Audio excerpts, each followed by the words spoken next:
University, Sports and Leisure. Today, we will be talking about the curious case of Kanye West, and I'll be giving some breakdowns about what I call the KKK theory for Kanye West. Recently, today, Kanye said that he felt like he had been used and he was getting out of politics for a while. And I was like, look at that. I already had a whole presentation about Kanye and didn't even know he was making news. So first, happy Halloween, or as I put it, Hollow Racist Costume Day. This banker right here dressed up like Kanye West in blackface, because in 2018, Megyn Kelly taught us nothing. So we're still doing blackface.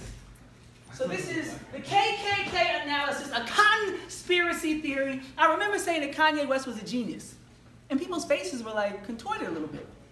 And I was like, just because you don't agree with people doesn't mean that they become, less capable. They can appear less stable, but they are no less capable. Right? You don't have to buy the Yeezys, but they really don't look too much different than the ones you did buy. Just don't like them. Woo! Okay. So we dedicate this to Kanye's creativity. The parts of him we do like. Mr. West. He looks like he's sinking there, just a bit. Just a bit. For people of color who consider Jesus' side when Kanye with the MAGA hat was enough! If you weren't aware, the author of the book that inspired the movie for colored girls recently passed away. And I wanted to do a subliminal dedication. Who's happier in that picture? You know a relationship with one person? Look, that might be your relationship now. Okay, and to the old Kanye, clap it up for the old Kanye. You loved him. You used to love him. That was emotional. This was the height for me when the whole world thought he couldn't do it. 808s and all that. He was like, F the world. I'm Kanye West. Yeah. But let's get into it. So I had some theories now. So who is Kanye West? As Kanye West would doubtless tell you himself, he is a 21st century phenomenon, a producer turned rap superstar who has reinvented hip-hop several times over the course of a stellar career, but whose creative genius is sometimes eclipsed by his talent for putting his entire foot in his own mouth. He has made headlines for his bizarre tweets and his grand pronouncements, his award show, stage invasions, shout out to Taylor, his outre fashion, I don't know if I'm saying that right, but if not, I'm not Kanye, and I don't have the answers like Sway, and of course, flash bow popping marriage to Kim K, which is one of the K's in our KKK conspiracy today. His expression. Okay. So we're going to do a lyrical analysis. In the song Never Let Me Down, Kanye says, so I promise, Mr. Rainey, I'm going to marry your daughter, and I know I got to thank you for the way that she was brought up, and y'all are smiling when you see my car get balled up, and you send tears from heaven when you see my car get balled up, right? So it was really emotional, and he was like, I'm going to marry your daughter, black man. I got your back. You died, don't worry about nothing. Me, your daughter, I got her. I'm Jesus. Well, not yet, but I'll be resurrected as Jesus after this. You remember through the wire, right? Oh, he got it. So when we contrast that, right? He says, so stick by his side. I know this dude's balling. Yeah, that's nice. And they'll keep calling and trying. But you stay right, girl. And when you get on, he'll leave your ass for a white girl. So we have Kanye, conscious, yet contradictory. Just because you know about something don't mean you have the power to resist said temptation or trap. I think it was Rick James who said, cocaine is a hell of a drug.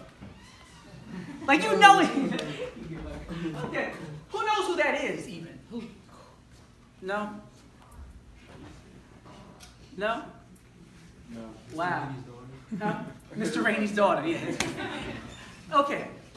Let me share one of the first portions of this theory with you all, because there's something I realized. I'm going to show Kim's support first.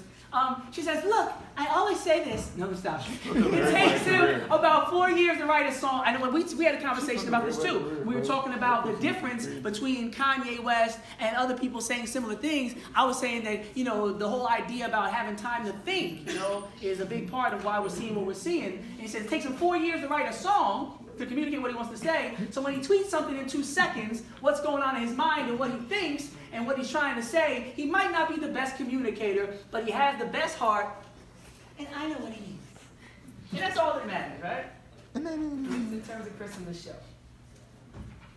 So this is an exclusive. No one's ever said this before. Are you about to rap? I'm really saying this first.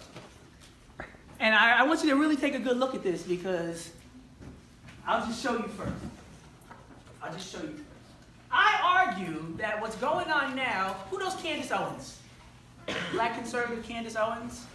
Kanye West has been rumored to be linked with Candace Owens in numerous ways. And I'll leave it at that because that's not the breaking news I'm here to give. That's that man's life and his business. But I would argue, you remind me of a girl that I once knew. You never met somebody who has a type? You ever met somebody where all their girlfriends look like they could be cousins? Like Reggie Bush. Remember he left Kim and went and got a Kim K look-alike, right? But I'm arguing that what Kanye might not even realize as we speak is that the reason why he has this affinity for Candace is because she reminds him of his ex. Uncanny resemblance, right? There's something there. There's definitely something there. But I'm saying that when Kanye watches, he might be like, oh, shoot, right? Yeah, I think, and that's the caught face. The guys know it. Girls might not. That's the caught face. Guys aren't chuckling for a reason because they made that face. That face is when you don't want the picture to be taken. That's the face we make when we're in the club and something flashes and we're like, oh, shoot. I told you I was getting a haircut, right? That's not the face, like, yeah, it's not the mom I made it face. But yes, I think Candace reminds Kanye of his ex, and that is part of the problem, because not only did he not get over his mother's death, like D.L. Hughley says, and we'll get into that probably in part 2, not today, but also this idea about that conflict. He went for a power grab, and he went industry, and left the genuine interaction that most celebrities have before they get into the industry. People have a choice to make. They say, I could be with this person who's going to help my career, or I could be with this person that was with me before I had a career and will probably be with me even if I don't in the future. People choose differently. LL Cool J, for instance, 20-something years, original. Snoop Dogg, even with all the, same woman, right? So some people say, you know what, I'm not crazy. Even though I'm in this industry, even though I'm acting crazy, I'm not crazy with regards to who I need to be with. So when you make that decision, especially when he raps about it before he even did it, there's going to be this conflict, this contradiction. And when he talks about being bred to be different, because his mom was arrested at the sit-ins, there's going to be some sunken place phobia that takes place when you feel like you're abandoning your struggle and your ancestral obligation, what I call AM every morning, my ancestral mandate. But we can't talk about, look at this, what is going on right there? Without talking about this odd couple right here. These two, he looks like, that's a get off me joint. Like when your friend's drunk, you're just like, all right, we're having fun. We're having a lot of fun, don't throw up. Let's look at this. Lyrics. So he knows better than his mouth would currently lead you to believe. That's what I'm arguing here. So he says, can I at least get a raise on the minimum wage? And I know the government administer AIDS, right? And heard him say, he said, but they can't cop cars without seeing cop cars. I guess they want us all behind bars. I know it. Who remembers All Falls Down? You know how the second verse starts? I'm still subconscious. Yeah. And he talks about materialism and all the things he's dealing with now in fashion. And who remembers how the third verse starts? Think Eazy-E. I scream, the police, that's how I treat them. We buy our way out of jail, but we can't buy freedom. We buy a lot of clothes, but we don't even need. So you got a rapper who was talking about, I guess they want us all behind bars, the government administered AIDS, F the police, and now, what happened? Can you imagine somebody like, I don't know, who's the most conscious rapper you know of? Let's say Kendrick tomorrow busts out, Make America Great Again hat, started dating Kylie Jenner, and was just like, yo, police brutality is a choice. Just, you know what I mean? You'd be like, yo, K-Dot, are you a clone? Like, what happened to you? And a lot of people who really admire Kanye, they feel that way. Crack Music, he says, how we stop the Black Panthers? Ronald Reagan cooked up an answer. You hear that? What Gil Scott-Heron was hearing? Gil Scott-Heron, for those that don't know, was one of the people famous for writing conscious lyrics in his day. And he said, when our heroes and heroines got hooked on heroin, crack raised the murder rate in D.C. and Maryland. We invested in that. It's like we got Merrill lynched, and we've been hanging from the same tree ever since. Sometimes I feel that music is the only medicine. So he realizes not only the situation with government intervention in the potential attempted genocide of African people. He also recognizes that in the midst of all of this, his music is perhaps one of the only outlets, one of the only therapeutic mediums to keep his people going and to see them through these tough times. So when Ronald Reagan is involved with Oliver North and they're doing the Iran-Contra deals with the Sandinistas and the Contras, and they're flooding, California and all other places with crack cocaine through Freeway Ricky Ross, the original, not the rapper, right? And people are literally having the president and his henchmen running a national drug ring with international connections and killing the people. So if I'm living in South Central Los Angeles and I'm hearing about Ready Rock and it wasn't even on the street yesterday and I don't know the connection between that and the president, I don't even know that the president of the United States is working to kill little black children. But Kanye got all that.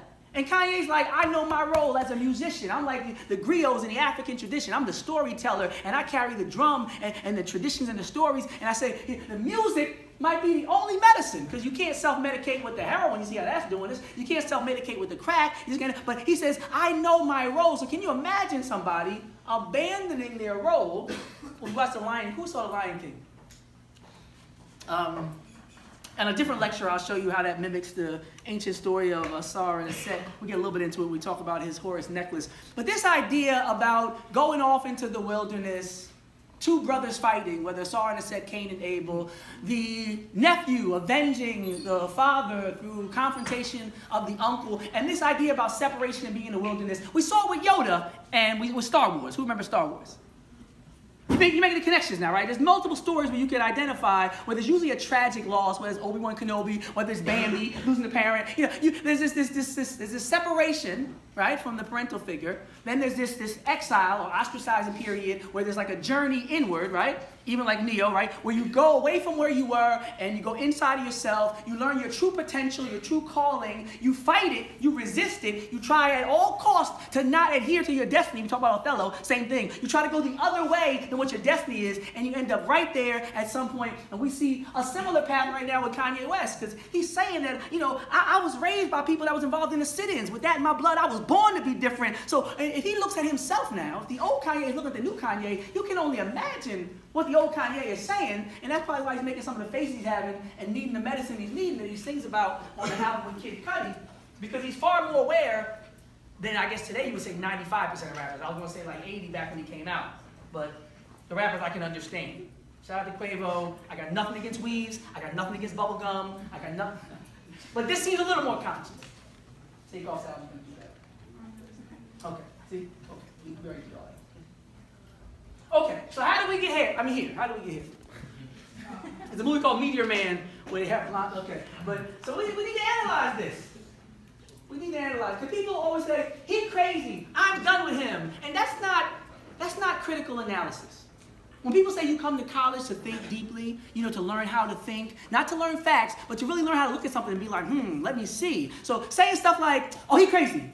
That's not a critical analysis. That's not what scholars and college students do. So it says, they take me to the back and pat me, asking me about some khakis. If you remember the first album, the song Spaceships, right? When he's working at the Gap, Kanye West says, but let some black people walk in. I bet they show off their token blackie. Oh, now they love Kanye. Let's put them all in front of the store. So I'm on break next to the no smoking sign with a blunt in the mall. So he's saying, I'm playing this game, but I know how this game is played.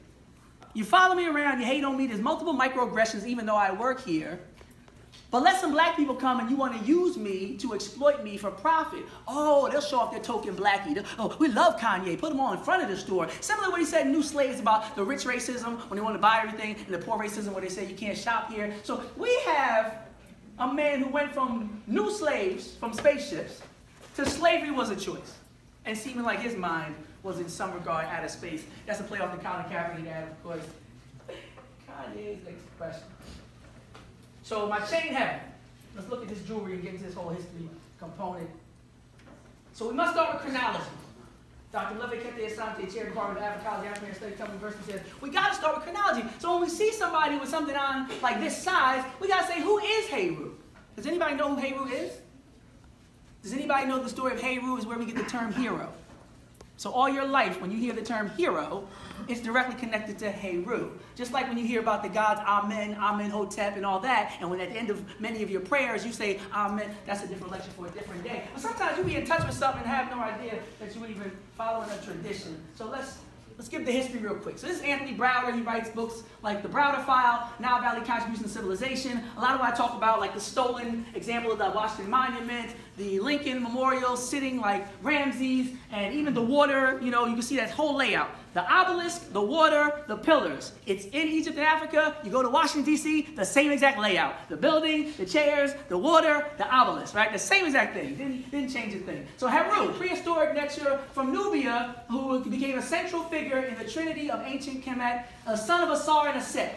This ancient story about two brothers fighting, and where we get this symbol of regeneration and fertility. So we have this phallic symbol that they call the Washington Monument today. Referred to as the Son of God, that's the first time it happened. No offense, just got to state the facts. And called Horus by the Greeks. So if you ever heard of Horus, Horus is Heru, and that's when the Greeks invaded ancient Kemet. When they came to Africa, they changed the name, just like they changed the name of Waset, the first university in the world, to Luxor, right? So he later identified with Apollo by the Greeks and Romans. So the same person that's Apollo is the same person that is Horus, is the same person that is Heru. And later, when things change sometimes, if you don't trace it back, you don't start with chronology, then you can get confused.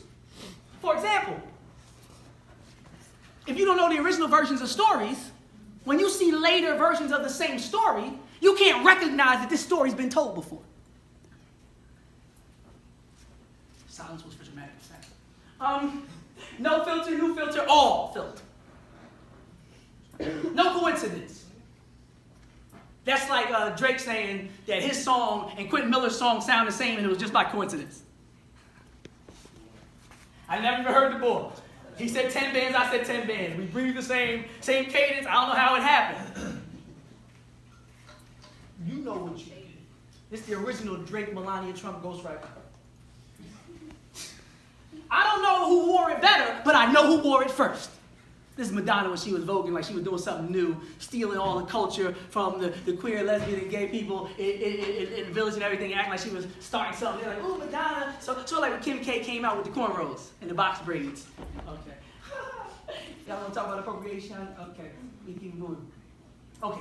She says, in a black person's soul to rock that gold. Oh, spend your whole life trying to get that ice. Here we see some people digging for the diamonds that the rappers wear, right? Diamonds from Sierra Leone. Mansa Musa, talked about in the song I Get It, Rick Ross and Jay-Z. Mansa Musa, right? Who's Mansa Musa? The richest person in the world, right? Bezos now has about the same amount of money that Mansa Musa had in gold, and I know they teach that in every school in Philadelphia, especially the ones that are like 80 to 90% African American. No, I'm just being facetious, but they probably should, because everybody wants to secure the bag, and that's a good entryway to get people's attention. People say, I don't want to go to school, I'm about my money. I say, well, let me tell you about money. You ever heard? Oh, no? Okay. I helped a teacher today.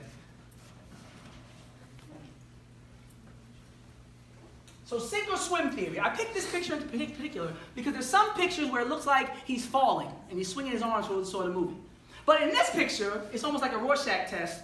He can look like he's diving or he can look like he's falling. Just depending on the way you see it.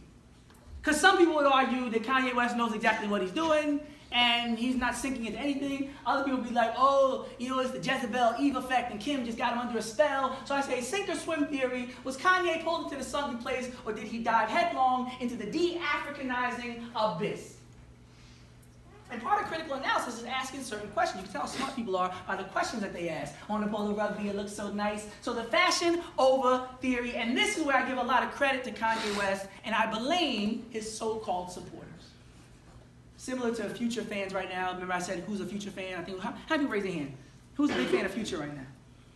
Who would have said that they were last year? Let me stop. Who's a fair weather fan? Okay. Pop quiz. Who can answer the question? What does Sway not have? A, you ain't got the answer, Sway. If you remember, this interview was classic. I was cracking the fuck up. And he was cracking up extremely, right? That's why I take. But Kanye's frustration made me think of something. And I was like, is it more to the story? We love blaming people's reaction. People will go to underfunded schools. Currently in Philadelphia, there's multiple schools where they didn't even finish taking the asbestos out of the buildings when they started school for this semester. I talked to the superintendent, and he was like, yeah, they got those sections, taped off. And I was like, they go in with hazmat suits to remove asbestos. Why? You got it taped off. Like, Like, don't the wind blow the asbestos? Like, don't the, like, what are you talking about? So sometimes the end result is just simply a symptom or a reaction to a lot of factors that they've been experiencing in underserved and underprivileged situations. So don't wait till somebody blows up at the end and be like, ooh, what's wrong with you? When since they were born, they were being abused, they were being neglected, they were being undernourished, they weren't being educated, they weren't being serviced. Like, don't wait till they become 14, I don't know, and they throw a snowball at your car, and when you roll down your window, they grab themselves and cuss you out. Like, that's been 14 years in the making. Since in the womb, when the mom was still dealing with dependency issues, you were creating, that same type of person. Yes. Oh, about the baby cursing, right? Selling weed and stuff. Yes, Dave Chappelle, the comedy skit when he talks about basically the gangster baby, right? No. Well, it's both. I know what you're talking about. I'm talking about the time a bunch of kids threw snowballs at him and his sister, they called him the N-word, so then he actually found them and took them to the police station. They didn't know who was Dave Chappelle. And He told the police? Yeah, he told the police. Oh, I'm done with Dave Chappelle. Bystanders called the cops. Bystanders told the cops. He called the cops. And then they had to go to the police station and the mom was just like begging for him to forgive them. He was like, that's cool. But I thought it was white kids that threw the snowball. Oh, okay. That's different. I'm talking about these inner city youth who are underserved.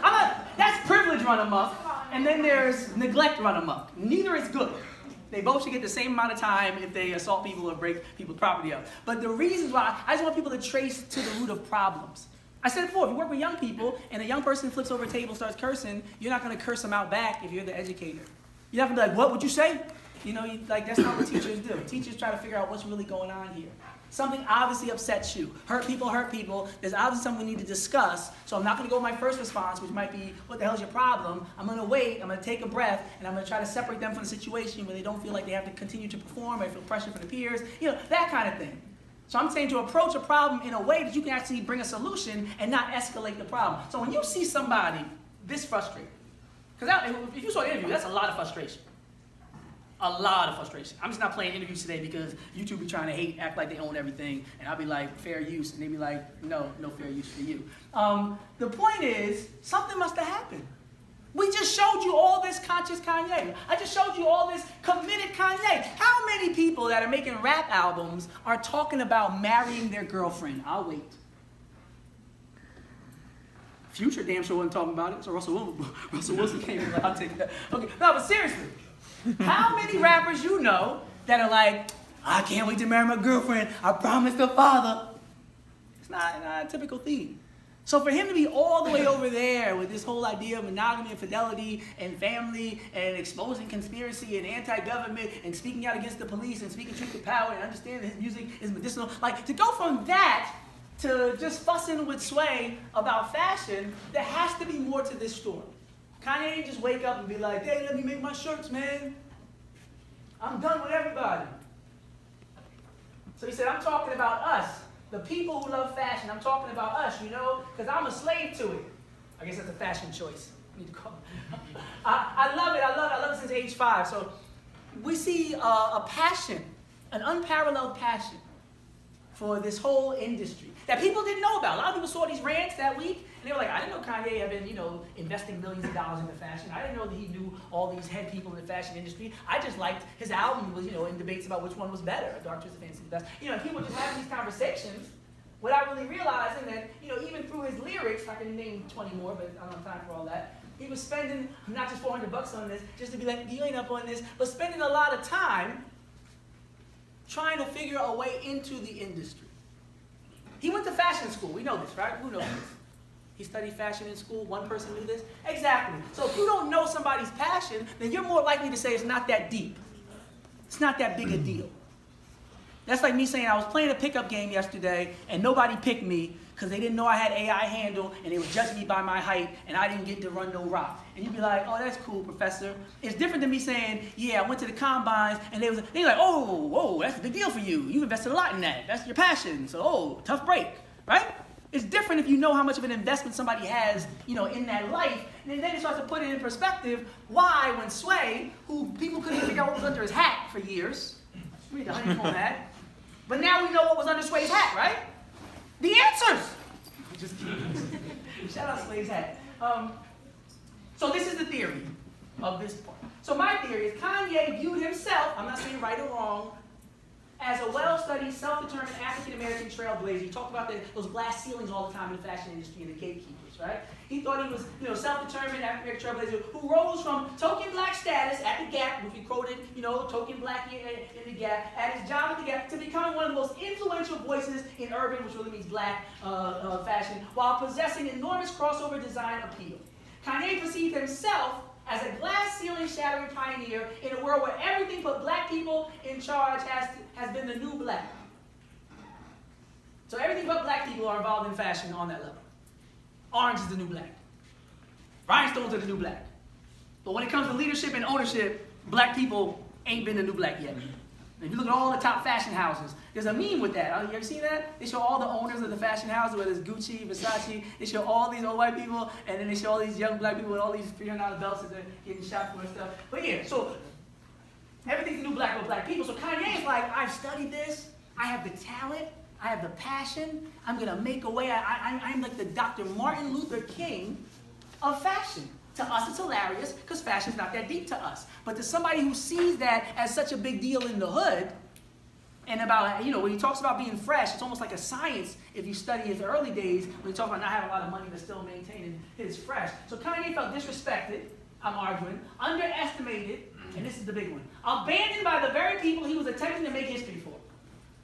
Kanye's like, I'm out here for y'all. He said, I lost $15 million I'm spending millions. I'm getting told no. The Yeezys was one of the biggest selling shoes. They wouldn't even give me a partnership deal. That's why I left and went to Adidas. They got these gatekeepers that try to exploit your creativity but won't give you any real power or seats at the table. I'm doing the same thing that other people did in buses or at lunch counters. I'm just doing it in fashion. Y'all can't see what's going on right now. I'm trying to sound the alarm. This could cost me my job and my connections right now. I'm trying to do something for us. And people are like, man, shut up, Kanye. Make them shoes and shut up. So he feels abandoned by the very people who he was attempting to make history for. What he was crying out for was African-American support, and instead, I theorize, potentially, he received apathy, right? Indecisiveness, neutrality, right? All that, just not making any action whatsoever. Allegations of arrogance, people always say that. Oh, he's so this, he's so that, he's so arrogant. Antiquated answers, that's the sweat. And overall abandonment in his time of artistic anguish. So he's sitting there hurting. He's at his low point. He done lost all his money. He made the shoes. He proved himself. Nobody's giving him a chance. He comes out with it. Because that's not the way to do it. When people go public like that, you ever seen artists go public about frustration with their label? They do that as a last resort. Whether it's Lupe Fiasco, or I remember back when Yo Gotti had the same situation. When somebody is going through it with the label, they don't want to get out in public and say it about the label, because then the label will try to crush them. Rich the Kid, Leo Cohen had a similar, exchange. Like, you don't want to talk about the people who's cutting your checks and who got you on contract.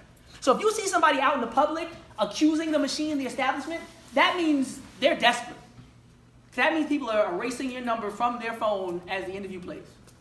And you are like, I tried everything, I'm going it alone, and I'm telling everything. I'm naming names in these rants, I'm telling who helped me, who did it. So when he was there at that point, having invested all his money and his time, had broken records. It's not like he was saying, I could do this, trust me. I'm saying after the Yeezys was selling for thousands of dollars when the average Jordan could still be purchased for a few hundred. He was like, what does somebody have to do in order to get respected? And a lot of times, the people feel like the community really didn't rally around him the way they should have. Some could argue something similar is happening right now with Simone Biles, but she needs to identify as black. Okay, I'll leave it alone. So this is the Magie theory. So this is the manipulation or manipulating a great artist. That's the new MAGA theory. So this is he's acting like he's renounced his MAGA status for the day. So from kid and play to kid and play too much. Kanye won. I just like to make myself laugh sometimes. Okay, so let's do a history lesson. People keep comparing different things to the situation, but no historical contextualization is more applicable than Jackie Robinson and Richard Nixon. They keep giving you up, they don't read, they don't know history, they're just talking. Jackie Robinson and Richard Nixon is the best comparative analysis to understand what's potentially in the future for Kanye West. Well, now it could be called the present, since he seems to be recognizing some of this manipulation. So this is what Jackie Robinson said. They were talking about his connection with Nixon. Despite Nixon's civil rights record, which was actually somewhat liberal on things like public schools, desegregation, Robinson was still unimpressed with Nixon's effort to carry the 5 southern states. They had the southern strategy trying to appeal to the racist whites, now they just call it, well, I'll leave it alone. Nixon's effort to carry the 5 southern states that had supported George Wallace's third-party candidacy in 1968. George Wallace was famous for saying segregation now, segregation tomorrow, segregation forever, right? So Nixon knew he had little chance to win much of the African-American vote, and in March 1972, Robinson complained in a letter to Nixon, that's a typo, that the president was, sound familiar, polarizing this country. History repeats itself. He added in a letter, I want so much to be a part of and to love this country as I once did. So Jackie Robinson basically wanted to make America great again. He wanted to go back in time to it. But it's Jackie Robinson saying that Nixon didn't do enough. Like, he paraded me around, he shook my hand, he got all these photo ops. But then when it was time to help my people, one of the primary things that they disagreed with was there was a man named Martin Luther King Jr. who was locked up in a Birmingham jail. And before Kennedy went and did the political move and basically won all the African Americans to the Democratic Party in one fell swoop and helped Dr. King, because Dr. King came out of jail and basically said Kennedy got my vote, even though they were bugging his office with his brother being Attorney General and still wiretapping Dr. King through J. Edgar Hoover. King might have been a little naive in that regard. That's why he said he might have feared he integrated us into a burning house at the end of his life. But he said at the time, Kennedy got my vote, and black people were like, if you love him, we love him, right? But before that, Jackie Robinson, being that Frederick Douglass to his Lincoln, was like, I know my people, they like this dude. You might, even for political expediency, want to help Dr. King out and look like you care about people. And Nixon was like, or no, right? And that's one of the things that made Jackie Robinson look at Nixon differently, because he didn't even take an opportunity to advance himself politically, let alone to show some humanity. So let's talk about Kim K and the white theory. This is the last theory we'll talk about today. The white theory. Oh, it got quieter. I love it. Kim K and the white theory. So Kim Kardashian praises Trump for women's release. If you remember, Ms. Johnson was from Tennessee. She was doing a life sentence on nonviolent drug offenses. Didn't hurt anybody. It was a drug charge. They gave her life in prison. You stay in jail for the rest of your life because we caught you involved in drugs. Some of y'all will be locked up for the rest of y'all lives. Let me stop. Not here, of course. Nobody. Just say no, right? So this is Kim posing with the sister after she got freed. And that quote is from when she came on Jimmy Kimmel, talking about how she had nothing bad to say, which kind of made sense because she was able to at least, change one life, which is more than people can say for many people in politics. But why, Kim? So the answer, I argue, is the white theory. Does anybody want to speculate what the white theory is? No? I thought it was obvious. The White House is their end game. W-H-I-T-E. Because people think people are doing things for the same reasons you do them. You're like, how do I identify politically? How do I feel today? People who are in pursuit of power, they have no permanent enemies, no permanent friends, only permanent interests. Whoever is on my side today, I'm with you. That's how politics works. Politicians want votes, not friends. So don't be surprised if Hillary Clinton's like, I'm against same-gender love and I'm against gay marriage. And 2 years later, she's like, I'm for gay marriage. You'd be like, aren't you the same Hillary? Aren't you super predator? You're a different lady? And she'd be like, I was a Goldwater girl when Barry Goldwater was against desegregation. And then she's like, I'm a progressive. And you're like, wait, what's going on, Hillary? Then you're like, I'm for women's rights. I'm Hillary Clinton. Then they ask her about Monica Lewinsky and she says, she was an adult. She knew what she was doing. And you're like, weren't you the feminist hero? But if you look at politicians, you say, oh, what's politically expedient? What's going to get me in that seat is what I'm going to do. If I can get an invitation to that house, that's going to get me and my wife one step closer to getting where we want to be. And it shouldn't be a secret because he's been talking about this for like 3 years now. They've been saying Kanye for president 2020 since 8 years ago? Well, seriously, for 4. But he's been talking about it for a long time. If you remember the Obama Nation line in Power, when Obama called him a jackass, who remembers that? There's a theory about Donald Trump that when he was at the correspondence dinner being mocked by Obama is when he decided or was fully committed to becoming president. If you haven't seen that, it's hilarious. They have animated depictions of Trump getting upset and having his father's, voice in his head about what he needs to be and how he needs to be strong, and how everybody's laughing at him while Obama's making these jokes. And at that moment, they're saying, is when the ball really started rolling, the whole, I'll show you, right? And then people are arguing that there's a similar thing happening with Kanye West, because when the president is talking down to you, abomination to the whole generation, people say, well, let's see what happens later. And I think that that's when it really became a serious concern for him to say, if Donald Trump could be president, I could be president. My wife's more popular than Melania, and she writes her own speeches. But if you think about it in terms of what somebody's mentality is, then people might look crazy to you. It doesn't look crazy if somebody's like, oh, all y'all is so upset you won't go over there. I'm going over there right now, because I need to be in that conversation. And as far as what I've been doing recently, he hasn't. His argument about fashion did not put him in any political conversations. He was not on CNN with the Yeezys. And if you don't have talent, no offense to Kim, but if you don't have talent, because if I ask you what Kim's talent is, I might have to turn the tape off. What's Kim's talent? Don't answer that, right? But people figure out ways to adapt and adjust because they have aspirations and they have ambition that exceeds their ability. Some of you are probably like that today. Your ambition outweighs your ability, which is not a problem if you recognize that. A lot of people say, I'm not, that kind of artist. I'll hire ghostwriters. Look at Cardi B. Cardi B was like, I know what I do have, so I don't care who's writing these raps. I'm still a new queen, just no offense to the Barbs. But if you recognize that that's not you, then you can you imagine Cardi B saying, no, I'm writing my own stuff. Y'all get away from me. I got this. You'd be ignorant. Kanye is like, part of my appeal is people not liking what I do and say. Think about George Bush doesn't care about black people. Think about grabbing Mike and Taylor Swift. I'm going to let you finish Beyonce. Think about everything that Kanye's gotten the most attention for. He's almost gotten more attention from being disruptive than he has for being creative, and he's been creative in at least 3 different genres. Think about the Let's Have a Toast video with all the ballerinas. You know what I'm talking about? Let's Have a Toast. Extremely creative visual artist. Extremely creative fashion designer. Extremely creative rapper. Extremely creative producer. He seemingly and arguably has gotten more attention from snatching a mic from Taylor Swift on one night than he had the whole 10 years of being with Rockefeller and everybody else. So a strategist who seeks power and is ambitious says, oh, this is working for me. 50 Cent does it with the bully routine, and Kim does it with whatever she does. I mean, she obviously knows where to invest. I'm going to stop there, because this is a family show.